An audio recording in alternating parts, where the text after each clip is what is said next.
اعوذ باللہ من الشیطان الرجیم بسم اللہ الرحمن الرحیم رب اشرح لی صدری ویسر لی امری واحلل عقدۃ من لسانی یفقہوا قولی۔ اللہ کے حکم سے آج ہم سورہ بقرہ کا آغاز کرنے لگے ہیں۔ قرآن حکیم کی پہلی سورہ الفاتحہ جس کا مطالعہ ہم کر چکے ہیں، اور میں نے آپ کو بتایا تھا کہ قرآن کی پہلی وہ صورت ہے جو ہمارے نبی پہ پوری کی پوری اتری تھی، ٹھیک ہے۔ اس کے بعد اس سے پہلے جو تھی وہ متفرقہ آیات تھی، سورہ الگ، سورہ قلم، سورہ مزمل، سورہ مدثر کی ابتدائی آیات، لیکن سورہ فاتحہ مکمل جو تھی وہ اتری تھی۔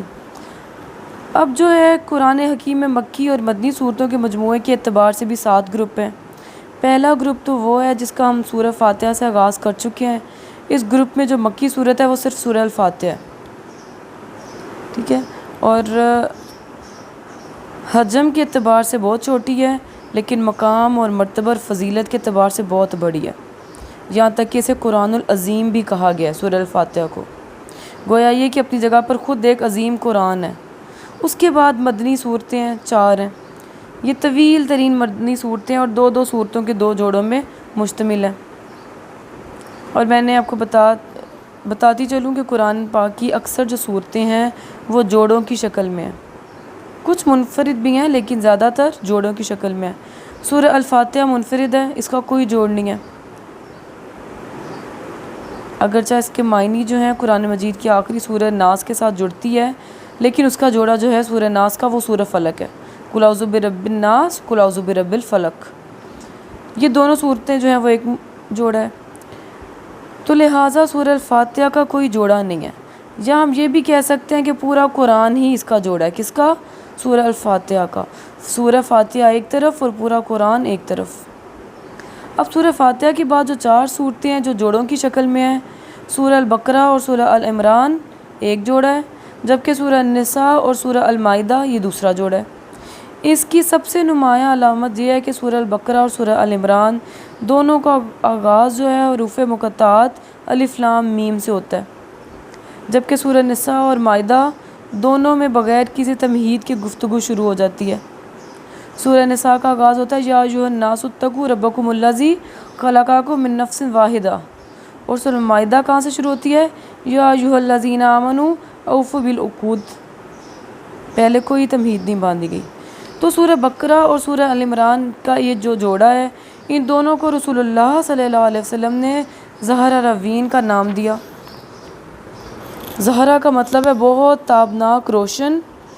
یہ لفظ حضرت فاطمہ کے نام کا جز بھی بن چکا ہے، انہیں حضرت فاطمہ الزہرا بھی کہا جاتا ہے، اور رسول اللہ کی جو بیٹی تھی حضرت فاطمہ بہت ہی نورانی چہرے والی، روشن چہرے والی خاتون تھی۔ تو حضور کے الفاظ کے مطابق سورہ بقرہ اور سورہ ال عمران زہرہ روین یعنی 2 انتہائی تابناک روشن صورتیں ہیں۔ اسی طرح قرآن مجید کی آخری 2 صورتوں کو معوذتین کا نام دیا گیا۔ پہلے گروپ کی ان مدنی صورتوں کے مضامین کے بارے میں آپ جان لیں کہ 2 مضمون ہیں جو ان میں متوازی چلے آئیں گے۔ پہلا مضمون شریعت اسلامی ہے، اس لیے کہ اس سے پہلے تقریباً 2/3 قرآن نازل ہو چکا ہے۔ سورہ بقرہ پہلی مدنی صورت ہے، اس سے پہلے زمانی اعتبار سے پورا مکی قرآن نازل ہو چکا تھا، اگرچہ ترتیب کے لحاظ سے وہ بعد میں آئے گا، اس میں شریعت کے احکام نہیں تھے۔ لہٰذا جب کہ مدینہ میں مسلمانوں کا ایک آزاد معاشرہ قائم ہو گیا، یا یوں کہہ لیں کہ مسلمانوں کی ایک چھوٹی سی حکومت قائم ہوگی جہاں اپنے قواعد اور اپنے قوانین، اپنے اصولوں کے مطابق سارے معاملات جو تھے طے کیے جا سکتے تھے، تب شریعت کا نزول شروع ہو گیا۔ سورہ بقرہ میں یوں سمجھیں کہ احکام شریعت کی ابتدا ہوتی ہے۔ کوئی بھی تعمیر کرنی ہو، پہلے اس کا ابتدائی خاکہ بنتا ہے، اس کے بعد اس کے تفصیلی نقشے بنتے ہیں۔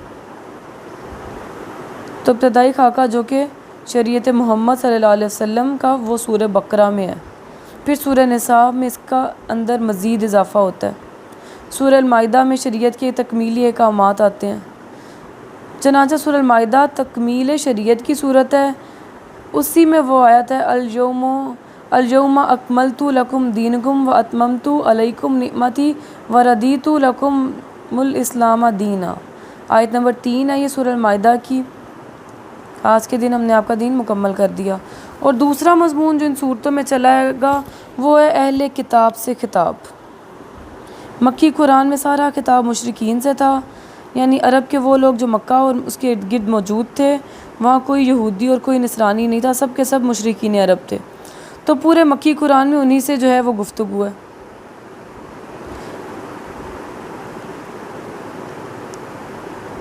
اور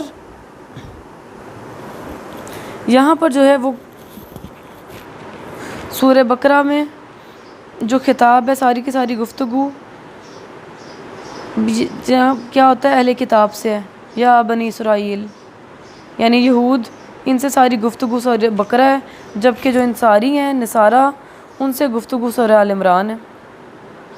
یہودیوں سے گفتگو کی گئی ہے سورہ البقرہ میں، اور عیسائیوں سے آل عمران میں۔ سورہ بقرہ کی اہمیت اور فضیلت کا اندازہ اس سے بھی ہوتا ہے کہ اسے ہمارے نبی پاک صلی اللہ علیہ وآلہ وسلم نے قرآن مجید کا ذرہ و سنام یعنی کلائمیکس قرار دیا۔ حدیث کے لفظ ہیں البقرۃ سنام القرآنی و ذروۃہ۔ مسند احمد کی یہ حدیث ہے کہ حجم کے اعتبار سے بھی قرآن پاک کی سب سے بڑی صورت ہے، یعنی 286 آیات پر مشتمل ہے، 250 پاروں میں پھیلی ہوئی ہے، اور سورہ بقرہ کو 2 حصوں میں تقسیم کیا جا سکتا ہے۔ اس اعتبار سے میں نے ایک جو ہے نا اس کا نام تجویز کیا سورۃ الامتین، یعنی 2 امتوں کی صورت۔ اس کے نصف اول جو ہے، جو اس کا اصل روئے سخن ہے، امت کے سابق یہود کی طرف ہے، جو اس وقت اللہ کے نمائندے تھے اور زمین پر وہی امت مسلمہ کی حیثیت بھی رکھتے تھے، لیکن انہوں نے اپنی بدعمالیوں کی وجہ سے اپنے آپ کو اس مقام کے نااہل ثابت کیا، لہٰذا وہ معزول کیے گئے، اور ایک نئی امت محمد صلی اللہ علیہ وسلم اس مقام پر فائز کی گئی۔ تو جو نصف اول ہے، جو فرسٹ والا پارٹ ہے اس کا، وہ سابق امت سے گفتگو ہے، اور اللہ نے کہا ہے کہ تمہیں میں نے کیا کیا نہیں دیا، تم پہ میں نے یہ انعام کیے، اتنے احسانات جتلائے، لیکن تمہارا طرز عمل کیا رہا ہے؟ تو اب تم جو ہو معزول کیے جا رہے ہو، اور اس کے بدلے میں ایک نئی امت آئے گی، امت محمد۔ اور جب دوسری امت قائم ہوگی یعنی امت محمد، اس سے خطاب ہے نصف ثانی کے اندر۔ تو اس کی یہ ترتیب ذہن میں رکھیں۔ پہلا حصہ جو ہے 18 رکوع پر مشتمل ہے، سورہ بقرہ کا جو پہلے 18 رکوع ہیں، اس کی یہ تعداد ہے جو آیات کی، وہ تقریباً 152 ہو گئی، جبکہ دوسرا جو ہے اس میں 22 رکوع ہیں، لیکن تعداد کی جو آیات کی جو تعداد ہے وہ ہے 134۔ پہلے حصے میں رکوع تھوڑے ہیں، 18 ہیں، لیکن آیات 152 ہیں۔ دوسرے حصے میں رکوع زیادہ ہیں لیکن آیات کم ہے، 134۔ اس طرح یہ دونوں حصے تقریباً برابر بن جاتے ہیں۔ اب نصف اول کے جو 18 رکوع ہیں ان کو بھی اب 3 حصوں میں تقسیم کر لیں۔ پہلے 4 رکوع تمہیدی ہیں، پھر 10 رکوع بنی اسرائیل سے خطاب ہے، پھر 4 رکوع تحویلی ہیں۔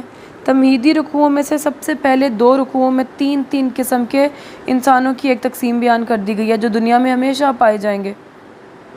جب بھی کوئی نئی دعوت آئے گی تو کچھ لوگ ایسے ہوں گے جو اسے تہ دل سے قبول کریں گے اور اس کے لیے ہر چاہ جو ہے وہ کوشش کریں گے، اور پھر جو کچھ لوگ دوسرے ہیں جو مخالفت پر اول روز سے جو ہے وہ کمر کس لیں گے، ہرگز نہیں مانیں گے، اور کچھ وہ لوگ ہیں جو بین رہیں گے۔ ان کا طرز عمل جاری رہے گا کہ بات کچھ اچھی لگتی ہے تو لیکن اس کے لیے قربانی دینا جو ہے مشکل لگتا ہے، اس کے تقاضے بڑے مشکل ہیں۔ بات اچھی ہے، قبول بھی کرتے ہیں، لیکن عملاً نہیں پورے کرتے۔ ان کے لیے سورہ نساء میں آیا ہے لا الہ ولا الہ لا الہ۔ اس کے بعد دوسرے رکوع میں گویا مکی قرآن کا خلاصہ آ گیا۔ ایک رکوع میں قرآن کی دعوت کا خلاصہ ہے اور ایک رکوع میں قرآن کا فلسفہ بیان کر دیا گیا۔ یہ مضامین اصل میں مکی صورتوں کے ہیں اور وہاں تفصیل سے زہر بحث جو ہیں وہ آ چکے ہیں، ٹھیک ہے۔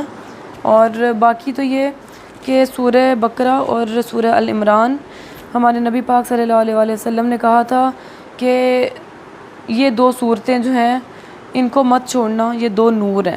آپ کو پتہ ہے قیامت والے دن بھی یہ، اور قبر میں بھی یہ ساتھی بن جائیں گی، قبر میں بھی شفاعت کریں گی، روز آخرت بھی جو ہے جب سب کے اوپر سورج ہوگا۔ آج آپ دیکھیں 1.52 بلین کلومیٹر سورج دور ہے ہمارے سروں سے، اور ہمیں کتنی گرمی لگتی ہے گرمیوں میں۔ تو جب سورج 2 انچ کے فاصلے پر ہوگا قیامت والے دن، تب ہمارا کیا حال ہوگا؟ تو یہ جنہوں نے یہ صورتیں پڑھی ہوں گی ان کے سر پہ یہ صاحبان بن کے آ جائیں گی روز۔ اور پھر ان دونوں میں سے بھی ایک کے اوپر ہمارے نبی نے زیادہ ترجیح دی اور کہا سورہ بقرہ، اس کو چھوڑنا باعث سے حسرت ہے اور اس کو چھوڑنا باعث برکت ہے۔ اب آپ دیکھیں کہ قیامت کا جو دن ہے وہ سارا سر حسرتوں سے بھرا ہوگا، ہر انسان کے پاس حسرتیں ہی ہوں گی، کاش ہم اور نیکی کر لیتے، یہ کر لیتے، وہ کر لیتے۔ تو پہلی جو حسرت ہوگی نا وہ یہ ہوگی کاش ہم نے سورہ بقرہ روز پڑھی ہوتی، ٹھیک ہے؟ اسی لیے سورت کو روز کا معمول بنائیں، 1 گھنٹہ ہی لگتا ہے، زیادہ نہیں لگتا، لیکن روز پڑھا کریں۔ اور دوسرا یہ کہ جس گھر میں یہ پڑھی جاتی ہے اس میں نہ تو جادو ٹونا ہوتا ہے، نہ نظر بد ہوتی ہے، نہ تو اس گھر میں لڑائیاں ہوتی ہیں، اس دن بابرکت دن ہوتا ہے۔ اور کیا ہوتا ہے پھر، یہ دن دنیا کا معاملات ہو گئے، اور پھر قبر میں بھی یہ سورہ بقرہ جو ہے وہ سفارش بن کے آ جائے گی، ساتھی بن کے آ جائے گی۔ قبر سے جب انسان اٹھے گا تب بھی یہ بادل صاحبان بن کر آ جائے گی سورج، اور سورج کی جگہ یہ بادل صاحبان ہوگا سر کے اوپر، اور پھر قیامت والے دن بھی شفاعت کرے گی۔ تو سورہ بقرہ کو چھوڑنا گویا کہ باعث حسرت ہے، اور اس کو پکڑ لینا باعث بابرکت ہے۔ اور ہمیں تو کیونکہ آسمان دنیا کے اوپر سے برکتیں نازل ہوتی ہوئی نظر نہیں آ رہی ہوتی، اسی لیے ہم چھوڑ دیتے ہیں۔ تو اس صورت کو آج ہی سے اپنا روز مرہ کا معمول بنا لیں تاکہ ہمارے اوپر زمین اور آسمان کی برکتیں روزانہ کھلیں انشاءاللہ، ٹھیک ہے؟ یہ تو تھوڑا سا تھا سورہ بقرہ کا تعارف۔ اس کے آگے انشاءاللہ میں آپ کو کل سے ہم شروع کریں گے، سورہ بقرہ کا جو آغاز ہے وہ ہم کل سے کریں گے، لیکن آج سورہ بقرہ کو سمجھنا ضروری تھا، اس کی پارٹیشنز کرنا ضروری تھی کہ کس طرح سے اس کو 2 حصوں میں تقسیم کیا گیا ہے اور کس طرح سے اب آگے ہم اس کو پڑھیں گے، ٹھیک ہے؟ پارٹیشنز میں نے آپ کو بتا دی ہیں، 18 رکوع ایک سائیڈ پر ہیں اور 22 رکوع ایک سائیڈ کے اوپر ہیں۔ 18 رکوعوں کا مضمون ایک ہے اور 22 رکوعوں کا مضمون ایک ہے۔ آیات کی بھی ڈسٹریبیوشن میں نے آپ کو بتا دی ہے، تو اس طرح سے یاد کرنا، سمجھنا اور ذہن میں رکھنا بہت آسان ہو جائے گا انشاءاللہ کل سے۔ صدق اللہ العظیم۔